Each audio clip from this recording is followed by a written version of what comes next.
Ijoolleen keenya yuunivarsiitii naannolee Itoophiyaa biroo deemanii barachuun aadaa waliin jireenyaa qooddachuu fi tokkummaa sabootaa jabeessuuf utubaadhaa jiran hawaasni naannawaa yuunivarsiitii Haramayaa jiraatan. Yuunivarsiitichi hojii baruu fi barsiisuu bara 2011 milkeessuuf haal duree xumuruu beeksiseera. Faamii Abdurrahmaan dabalata qaba.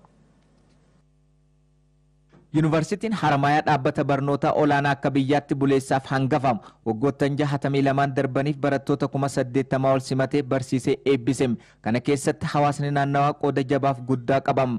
Hawaasni naannawaa fi hojjettoonni ijoolleen isaanii yuunivarsiitiilee naannolee Itoophiyaa biroo gahan aadaa waliin jireenya saboota Itoophiyaa biroo barachuuf galtee guddaa ta'uu dubbatu. Barnoota bichaa dhiisii afaaniinuu dubbatanii afaan walii baruudhaaf moggaa fi moggatti akka Itoophiyaatti ilmaan kiyya gurbaa kiyya qamma carraan yuunivarsiitii Baardaar dhufeef kana achitti gammachuun erguun fadha jechaan.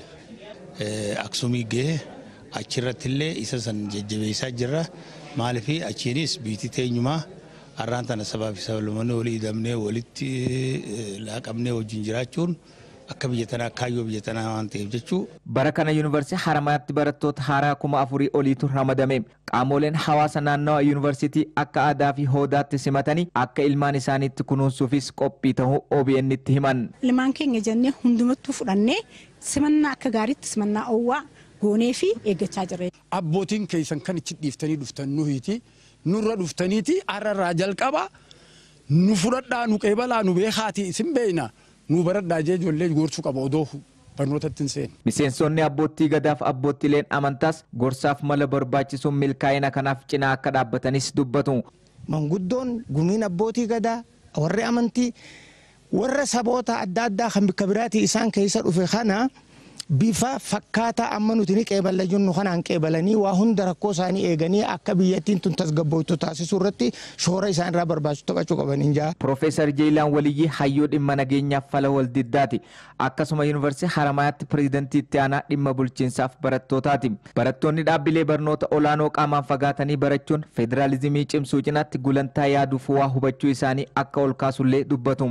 Barattoonni bakka fedhan deemanii barachuun dirqama isaanii qofa osoo hin ta'in carraadhas akka carraatti fudhachuu qaban. Naannaa kiyya kan itti dhaladhe san irraa bakka biraa deemee karaa biraa argee aadaa biraa argee nama biraa argee ani maali ka jedhu achi keessaan of laaluu akka danda'u carraan naa uumame jedhee akka carraatti ilaaluu qaba malee akka rakkinnaatti ilaaluu hin qabu. Dr. Jamal Yusuf yuunivarsiitii Haramayaatti bakka bu'aa pireezidantiiti. Yuunivarsiitiin isaanii hojii baruu fi barsiisuu bara 2011 milkeessuuf alaa fi keessaayis qophii xumuruu ibsu.